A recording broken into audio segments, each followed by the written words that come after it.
નમસ્તે મિત્રો, અમારી ચેનલ જોબ ફોર ગુજરાતમાં તમારું સ્વાગત છે। અહીં આજના વિડીયોમાં આપણે સ્પીપાઈ એક્ઝામ પેપર પેટર્ન અને સિલેબસ વિશે વાત કરીશું કે કયા બેઝ ઉપર આ પરીક્ષા લેવામાં આવે છે અને કયો કયો સિલેબસ આ પરીક્ષામાં સામેલ કરવામાં આવ્યો છે। તો વિધાઉટ સ્કીપ આ વિડીયો પૂરો જોવા વિનંતી, જેથી કરીને તમને સંપૂર્ણ માહિતી મળી રહે। તો સૌથી પહેલાં આપણે આ પેપરની પેટર્ન વિશે વાત કરીશું। તો આ પેપર બે વિભાગમાં ડિવાઈડ કરવામાં આવ્યું છે। સમગ્ર પેપર બે વિભાગમાં ડિવાઈડ છે, એટલે કે આ એક્ઝામના બે પેપર હશે। પહેલું પેપર જનરલ સ્ટડી અને બીજું પેપર જનરલ સ્ટડી 2 સેટ ઉપર આધારિત હશે અને આ બધા જ ક્વેશ્ચન MCQ પ્રકારના હશે। તો ક્વેશ્ચનની વાત કરીએ તો પહેલા પેપરમાં 100 ક્વેશ્ચન હશે અને તેના 200 ગુણ છે અને 2 કલાકનો સમય નિર્ધારિત કરવામાં આવ્યો છે। જ્યારે જનરલ સ્ટડીઝ 2ની વાત કરીએ તો બીજા પેપરના 50 ક્વેશ્ચન હશે અને એના માર્ક્સ 100 હશે અને તે 1.5 કલાકનો સમય નિર્ધારિત કરવામાં આવ્યો છે। એ સમયમાં તમારે આ પેપર પૂર્ણ કરવાનું રહેશે અને આ ટોટલ ક્વેશ્ચનની વાત કરીએ તો 150 પ્રશ્ન ટોટલ છે અને તેના માર્ક્સ 300 રાખવામાં આવેલા છે। હવે મિત્રો આપણે તેના સિલેબસ વિશે વાત કરીએ તો સિલેબસમાં કરંટ અફેર્સને પણ સામેલ કરવામાં આવ્યું છે, જે જનરલ સ્ટડીઝ પેપર 1માં જોવા મળશે। આ કરંટ અફેર્સમાં નેશનલ અને ઇન્ટરનેશનલ લેવલનું કરંટ અફેર્સ જોવા મળશે। જ્યારે હિસ્ટ્રીની વાત કરીએ તો તે પણ ઇન્ડિયન અને ઇન્ટરનેશનલ લેવલની પણ હિસ્ટ્રીમાં થોડો ઘણો સમાવેશ થશે અને ત્યાં કેટલીક મોમેન્ટનો પણ સમાવેશ કરવામાં આવ્યો છે, જેને ગુજરાતીમાં આપણે ચળવળો કહીએ છીએ। એક્ઝામ્પલ તરીકે ગાંધીજીની મીઠાના કાયદાની ભંગની ચળવળ, ભારત છોડો આંદોલન, આ બધી ચળવળો વિશે પણ પહેલા પેપરમાં પ્રશ્નો આપેલા હશે।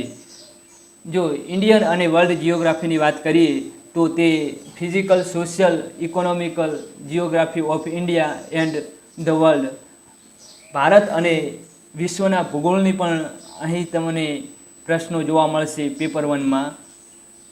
ઇન્ડિયન પોલિસી અને governance, constitution, political system, Panchayati Raj, public policy, right issues, આ પણ તમને જોવા મળશે।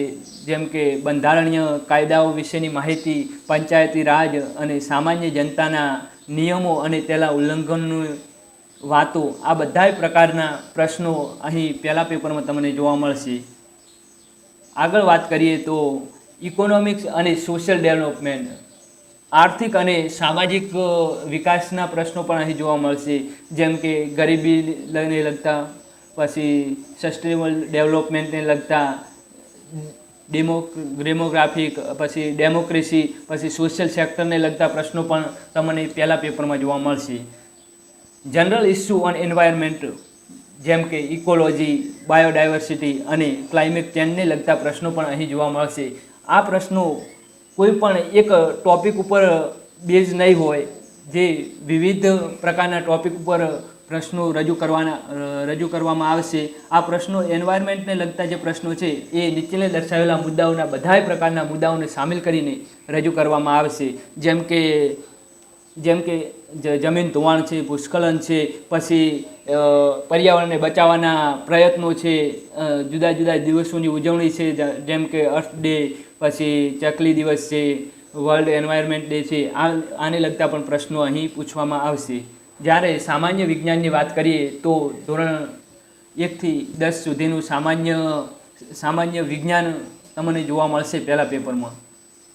હવે આપણે પેપર 2ની વાત કરવા જઈએ તો પેપર 2માં તમને કોમ્પ્રેન્શન એટલે કે સામાન્ય સમજણ, તમારામાં કોમન સેન્સની વાતો અને એને લગતા ગણિતના અને રિઝનિંગના પ્રશ્નો પણ જોવા મળશે। Interpretation skills and communication skill, અહીં તમને કમ્યુનિકેશન સ્કિલ અને અર્થઘટનની સ્કિલોને લગતા પણ પ્રશ્નો પૂછવામાં આવશે। લોજિકલ રિઝનિંગ અને એનાલિટિકલ એબિલિટી, તમારામાં એનાલિટિકલ એબિલિટી અને લોજિકલ પ્રશ્નોના જવાબ આપવાની સ્કિલ કેટલી છે એના આધાર પર તમારે આ પેપરમાં, પેપર 2માં રિઝનિંગના પ્રશ્નો પણ લખવાના રહેશે। ડિસિઝન મેકિંગ અને પ્રોબ્લેમ સોલ્વિંગને લગતા પણ પ્રશ્નો અહીં જોવા મળશે. જનરલ મેન્ટલ એબિલિટી કે સામાન્ય શક્તિ તમારામાં કેટલી છે એને લગતા રિઝનિંગના પ્રશ્નો પણ અહીં જોવા મળશે. જ્યારે આપણે આગળ વાત કરીએ તો બેઝિક ન્યુમેરિકલ એટલે કે અંકગણિત વિશેના પ્રશ્નો પણ જોવા મળશે, જે ગણિત અને રિઝનિંગના મુદ્દામાં સામેલ કરવામાં આવ્યા છે. ડેટા ઇન્ટરપ્રિટેશન એટલે કે જ્યારે તમે પેપર આપવા જશો પેપર 2 ત્યારે તમને ચાર્ટ, ગ્રાફ્સ, ટેબલ છે કે પછી કોઈ પણ નકશો આપેલો હશે અને તેનો ડેટા કેટલો છે એ મુજબ એની ગણતરી કરીને તમે એનો જવાબ આપવાનો રહેશે. એ પણ ક્લાસ 10 સુધીના લેવલનું જ હશે.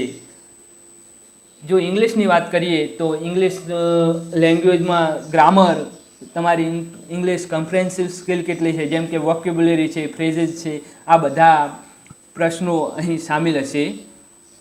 મિત્રો, આજના વિડીયોમાં આટલું જ. જો વધુ માહિતી જોઈતી હોય આ સિલેબસ વિશે અને તેની પેટર્ન વિશે તો નીચે ડિસ્ક્રિપ્શનમાં અને કમેન્ટમાં લિંક પિન કરેલી છે એ લિંક ઉપર જઈ તમે આના વિશે વધુ માહિતી મેળવી શકો છો. અને જો વિડીયો સારો લાગ્યો હોય અને તમને તમારી એક્ઝામમાં હેલ્પફુલ થયો હોય તો આ ચેનલને સબસ્ક્રાઈબ કરો અને આવા જ વધુ વિડીયો જોવા માટે બેલ આઇકનને ઓન કરી દો.